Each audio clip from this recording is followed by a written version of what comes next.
This is 99% Invisible. I'm Roman Mars. In 2015, the world was divided into two warring factions, seemingly overnight.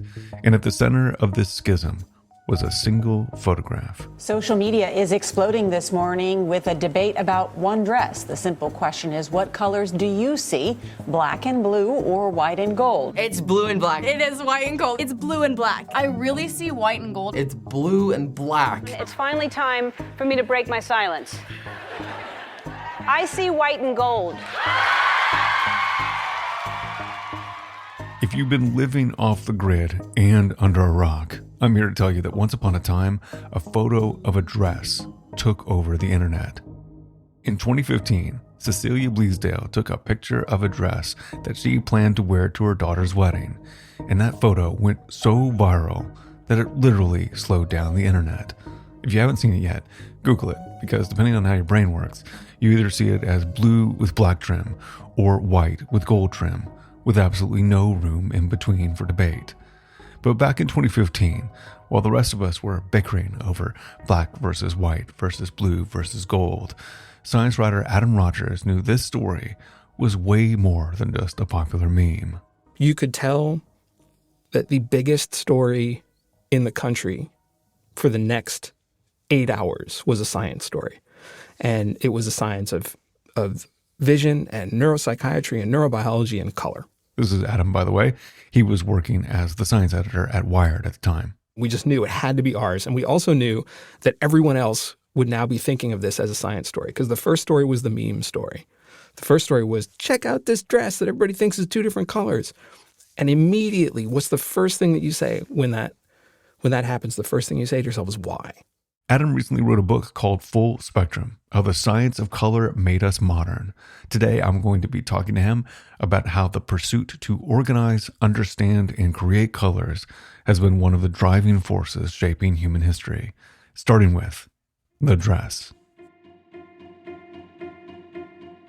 So could you tell me where you were and what you were up to the first time you saw a picture of the dress? It was the end of the day at Wired, and this meme came across everybody's desk. I guess I should acknowledge up front that I'm a little chagrined to say I did not think much of it when the picture first showed up. I thought, that's what I thought, But then a pal of mine, a guy who was the executive editor, came and kind of plopped down next to me just to kibitz, as is the God-given right of all journalists. and we both kind of said, hey, did you see this dress thing? It's crazy, this dress thing.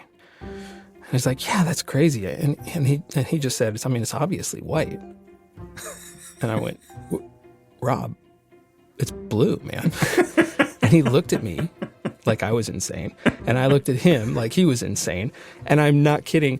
At that exact instant, the guy who edited the website at the time, Joe Brown, came running across from the other side of the building where his desk was, and like his mouth open to make the first half of the word have to scream, have you seen, right? And before he could even make the ha sound, I yelled across the room, we're on it. So like optical illusions or even auditory illusions, they're all over the internet. The illusion where you see like two faces or a vase or that... The duck or the rabbit. Or you duck and a rabbit. What was it about the dress that stirred up so much debate? Why did it slow down servers across the world? How is it unique to this particular optical illusion?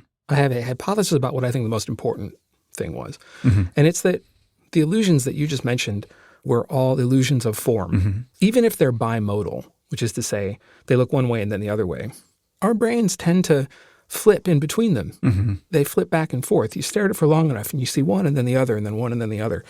But illusions of color, we don't. Your brain kind of chose one and then locked in. Yeah. And then when somebody else would say they saw the other one, that just seemed insane. It was like somebody was saying, no, obviously people walk on the ceiling and then if they fall, they hit the floor. It's like, no, people walk on the floor. Or, like it was, if somebody saw it the way that you didn't, there was no crossing that gap. Yeah. was impenetrable. It was either you were correct or you are insane, and there was no middle ground between them, which is why great debates on the internet happen. That's right. And also the stakes were so low. Okay, so then let's get into it. What is happening here? Why does it seem like it's white and gold or blue and black to different people? Right. Well, so to get into that, you have to first understand that when we see colors, when we talk about colors, we're talking about two related but separate properties. Now, obviously, what we're talking about are photons or electromagnetic waves bouncing off of a thing and then bouncing into our eyes. So that's true. That's a thing that happens. That's physics. But surfaces will have a color, and then there's a color illumination. There's light that's hitting those surfaces. Mm-hmm. And when we see colors, what our eyes and our brains are doing a calculation, essentially, that combines those two things and effectively tries to subtract the color of the illumination from the surface so that you can say what the surface color objectively is. That's an ability called color constancy. And so, for example, if I'm in a room with white walls, and I know it's a room with white walls, and I put a red light bulb in it, I don't think those are red walls. I think those are white walls, but they just look red to me because there's a red light bulb in the room. Yeah, that's exactly right. Or I would even invert it and say, if you see a picture of an egg, but it's red, you don't go, oh, a red egg. You say, oh, an egg with a red light shining on it. Yeah, exactly. Now, the two examples that both of us just used there are two of the hypotheses for how the brain creates color constancy, through the ability to see an object as having the same color under different illuminations. So that's what's going on, is your brain is trying to figure out what color is the light and what color is the object. Mm-hmm. Okay. The image taken on a phone, so with a sensor in 2015 that wasn't great, mm-hmm. that wasn't really good at figuring out what the color of light was and what the color of the object is, seen on screens, so with light being emitted into people's eyes from the screens, not as a reflective surface as you would see, or an absorptive surface as if you were looking at a photograph, let's say. Mm-hmm. And this is the key thing, what time of day was it?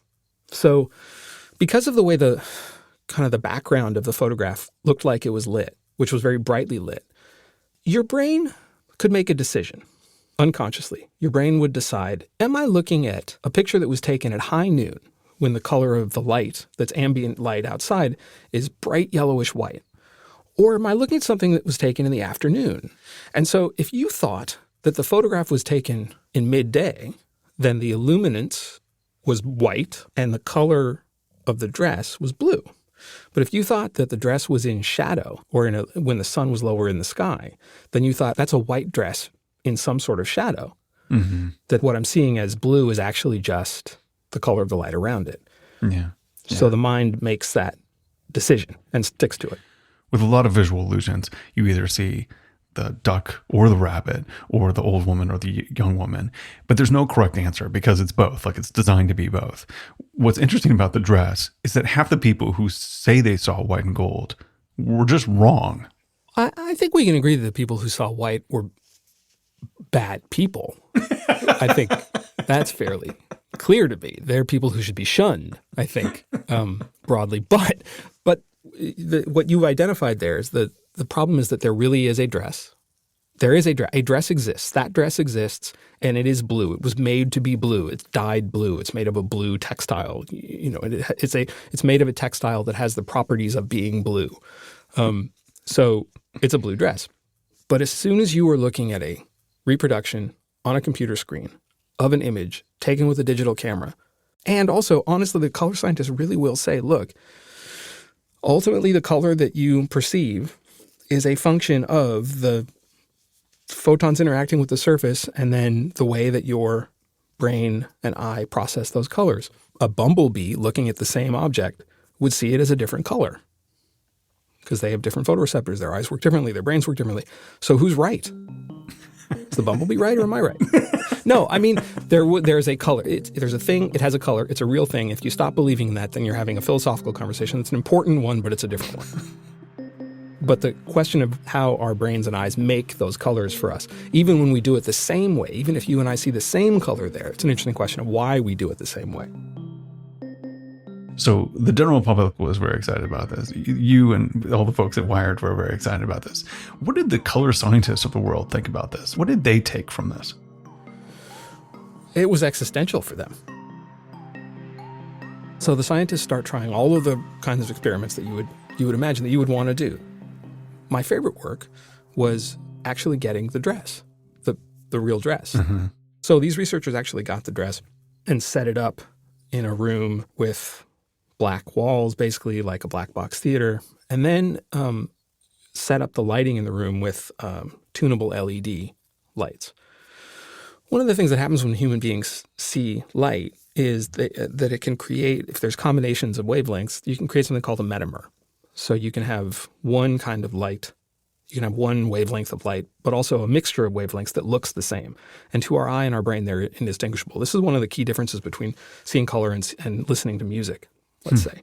When we listen to music, we hear all the individual wavelengths. We hear all the notes, and then they combine together in euphonious and harmonious ways, right? Like they become chords.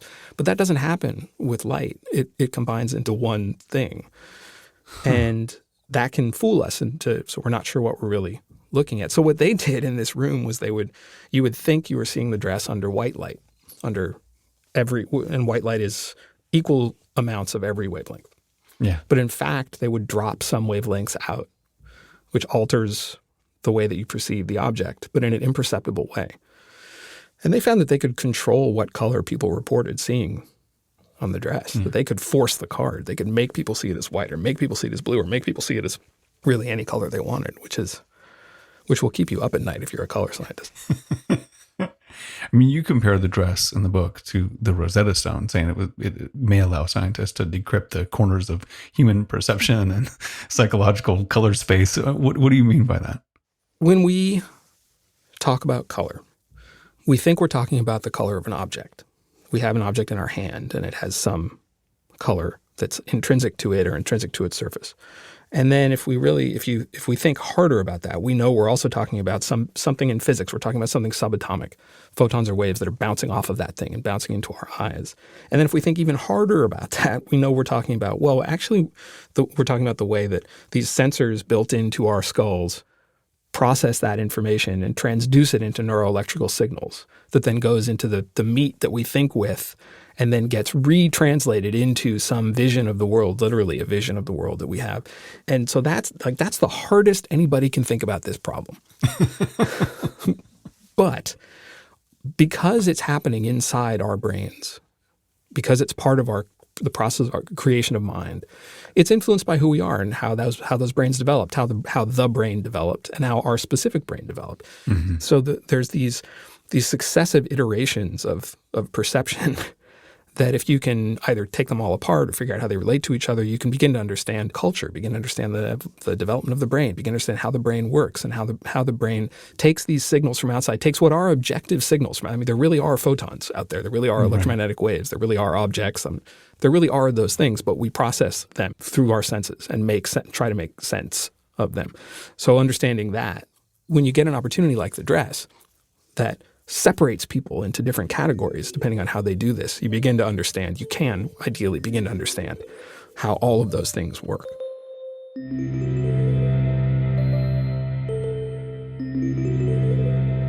The color white has been so impactful on human history that Adam devoted 3 whole chapters of his book to it. And we're going to spend the rest of the episode talking about one of those stories, the 1893 World's Columbian Exposition, also known as the White City. Some of you might recognize it from Eric Larson's book called Devil in the White City, but the whole serial killer part of the White City tends to overshadow the design aspect. Adam tells me about how this event was a powerful example of how color and architecture could be more than just aesthetic choices, but tools of asserting cultural dominance. The Chicago World's Fair, 1893, basically, 2, 3, 4, really is this kind of well picked over fair for architecture design fans, because the color and design of it are so much part of the story of American hegemony at the time. So by the time this World's Fair happened, there had been several in Europe, and they were grand successes.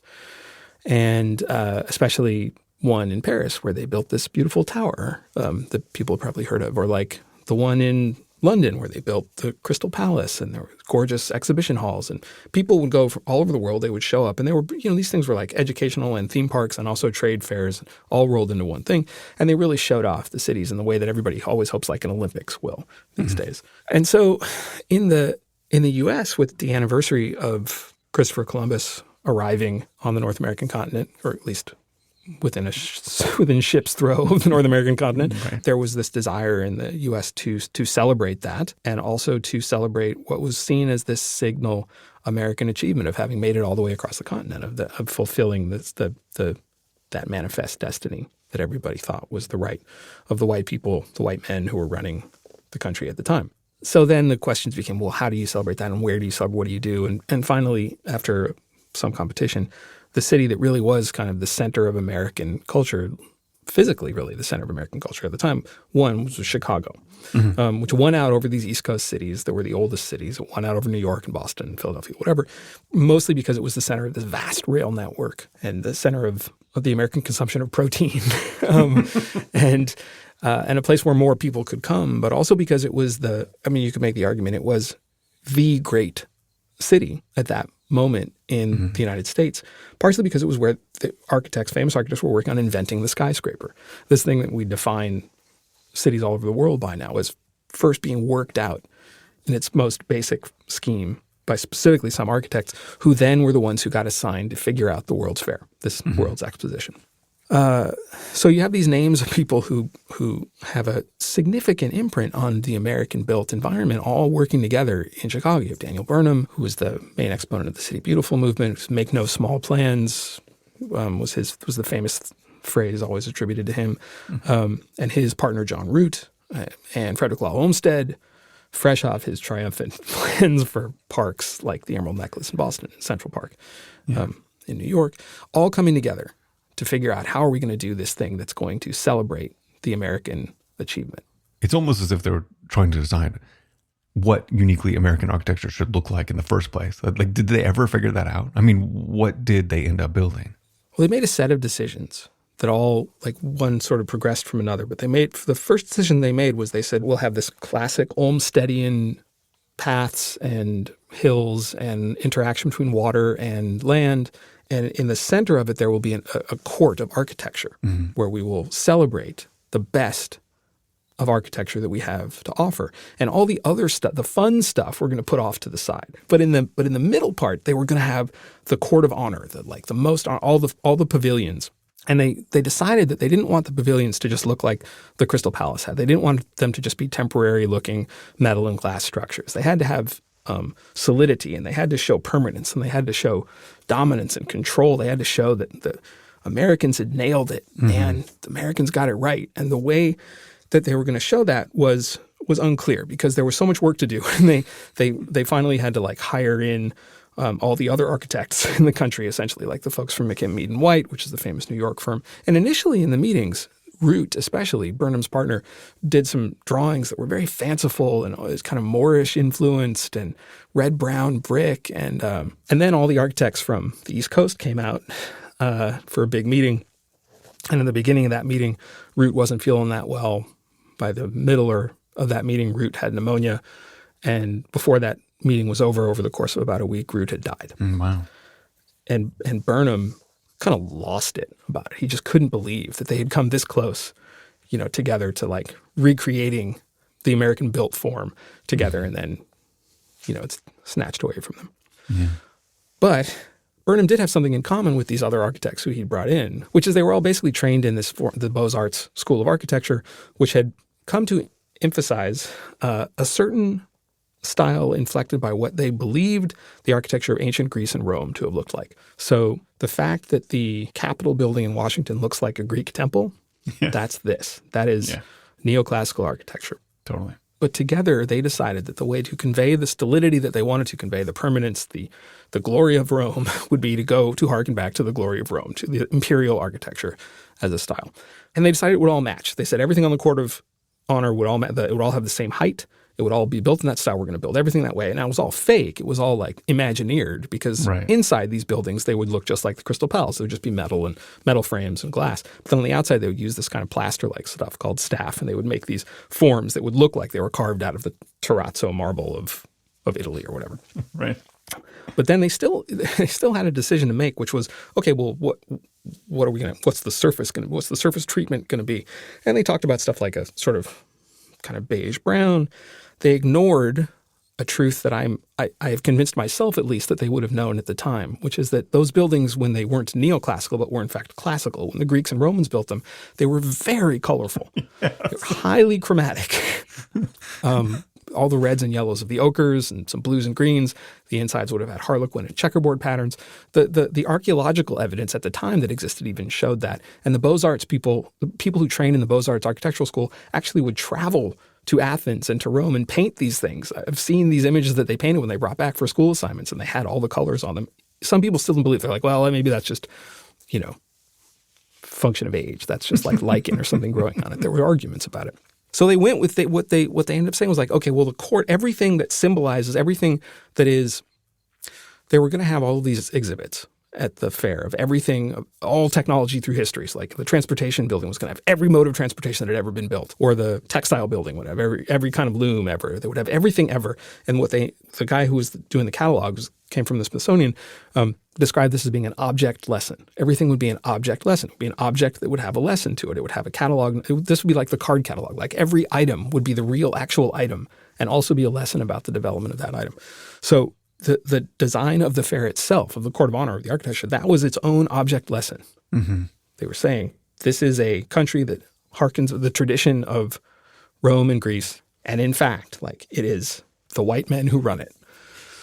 And it really is that direct, right? Like this idea of the cultural weight of whiteness and that all other color was sinful, including pigments of skin. And, like it really, it's foregrounded. That I think that's something that I think much like the colorful, facades of Greek classical architecture, I think people have a hard time recognizing how foregrounded the symbolism is to the whiteness. I tend to have some insensitivity to this kind of symbolism. When I read, I'm like, oh, that was that. The sled symbolizes a childhood. I miss that stuff. Here, it's so blatant. Yeah. They literally took everything of color and put it on the midway. Right? There's one important exception, which is that every architect or architect's team got assigned one of these buildings, and Burnham and Root were rightly seen at the time as being some of the parents of the idea of the skyscraper. The other parents of the skyscraper, one of them was an architect named Louis Sullivan. Sullivan was another Chicago architect, and he came in and got assigned the transportation building. Sullivan had not been trained in the Beaux-Arts school. He'd been trained in a whole other school of architecture that grew out of a kind of weird, romantic polychromatism that had come out of Europe and textile work a couple hundred years before. And so he built this riot of color slightly off the court of honor of the transportation building. Mm-hmm. Sullivan's revolution, his chromatic revolution, I think is the one that actually obtained. It's the only building that really had an influence. Everything else sort of faded away. By the 20s, architectural critics were saying, what were we thinking? We got to try something else. Which helps give rise to modernism in architecture is the rebellion against, in the same way that sort of punk and new wave were, rebelling against sort of the pop classicism of disco in a weird way. Like the architecture rebelled against that, except for the transportation building. The polychromatic transportation building became much more of a touchstone. Yeah, because by the time you get to the 1901 World's Fair, it's all a celebration of polychromy. It's just like fashion and design and everything that the modernism is born, and it is multicolor. Right, and two things happen. One of them is the cultural shift. One of them, I think, is an understanding like, well, look, this country is not going to just be monochromatic in its approach, in who the immigrants are, in who runs things. It's going to be more than that. By then already, Chicago itself was the place where the Great Migration was going to be centered around. It was not just a white city; it was an every color city. And also the technology changed. So in addition to new pigments becoming available and becoming more available to designers and to architects, the other thing that happened were electric light. Mm-hmm. And once electric light comes in, it becomes literally a whole different way of seeing the natural world outside. You start to see a whole different kind of colors projected onto surfaces. Yeah. In fact, initially at the Paris Fair, that was the City of Lights thing. It had been a gas lamp thing experience, but then becomes electrical. Chicago was heavily electrically lit. In the early decades of the 20th century, have things like Hoover Dam starting to provide electrical power to places in the West that can start to illuminate their streets. You get neon lights out there. You get a much more polychromatic experience that combines both the surface pigment treatments and also the color of light shining on them at night. And people can see colors outside at night that they have never seen before. Yeah. Yeah, I don't know why. Maybe I just have the wrong priors here, but when I think of all the sciences of the world, I think of physics, I think of chemistry. The business of color doesn't seem like the preoccupation of serious people or something. I know this is wrong. I know it's totally wrong, but I had no idea how preoccupied people were with color. And as you describe it, it really is, in many ways, the first formal science. And not only that, but it's kind of humankind's first science at all, because, they're making ochres out of dirt and stone and stuff like this. I mean, understanding color really is fundamental to science. It forces you to grapple. It forces scientists, for the history of human science, it forces them to grapple with fundamental questions. Forces them to try to figure out, well, okay, we see these different colors, what are they made of? And they turn out to be made of the basics of physics. Mm-hmm. If you're trying to apply colors to a surface and you want to understand how to do that better, that turns out to require you to understand the basics of chemistry.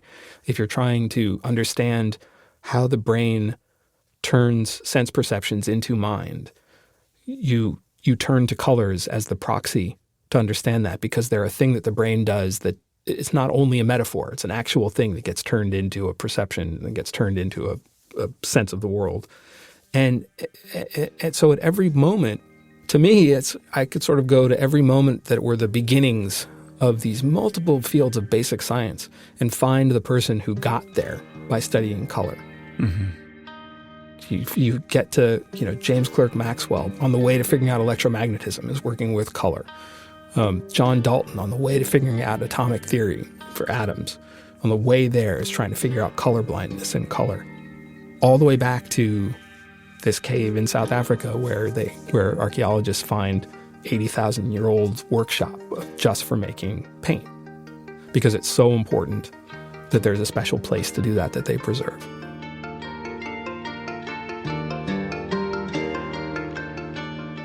This episode was produced by Vivian Leigh. After the break, Adam Rogers comes back to tell me what the world's first color wheel was made of. You're in for a cool story.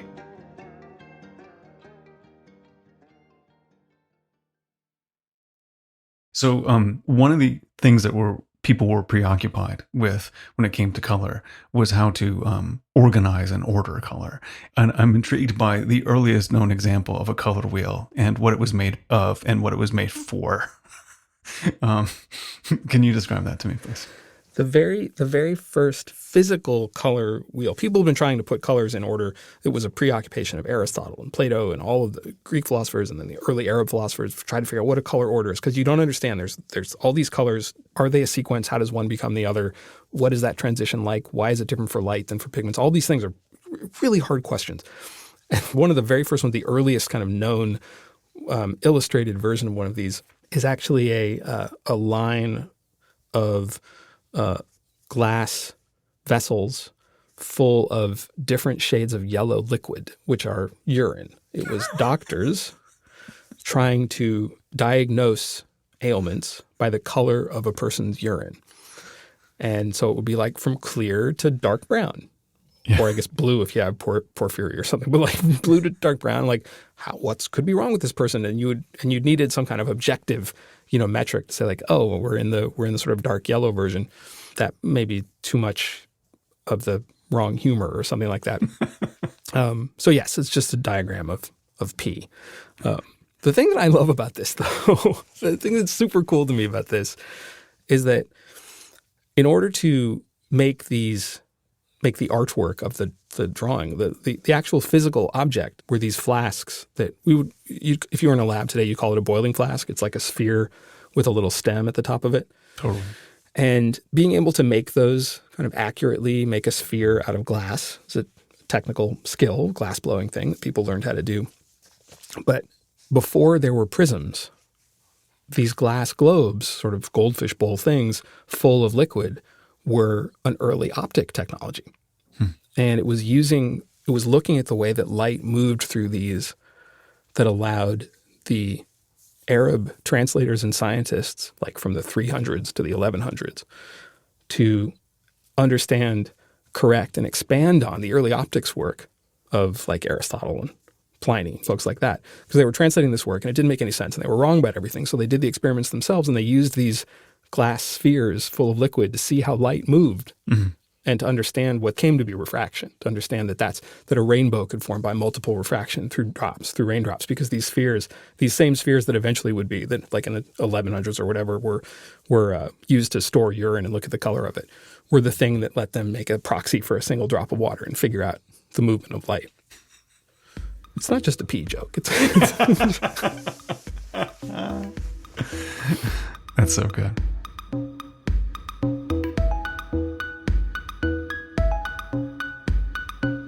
Adam Rogers' book is called Full Spectrum: How the Science of Color Made Us Modern. We only scratched the surface of what he covered in the book. So if you want to nerd out about color with Adam some more, and I highly recommend that you do that, you should definitely check it out. 99% Invisible was produced this week by Vivian Leigh. Mix and tech production by Jim Briggs. Music by our director of sound, Sean Rial. Delaney Hall is the executive producer. Kurt Kolstad is the digital director. The rest of the team includes Chris Berube, Joe Rosenberg, Lasha Madon, Christopher Johnson, Emmett Fitzgerald, Sophia Klatzker, and me, Roman Mars. We are part of the Stitcher and SiriusXM podcast family, now headquartered 6 blocks north in the Pandora building in beautiful Uptown, Oakland, California. You can find the show and join discussions about the show on Facebook. You can tweet at me at Roman Mars and the show at 99pi.org. We're on Instagram and Reddit too. You can find links to other Stitcher shows I love, as well as every past episode of 99pi at 99pi.org.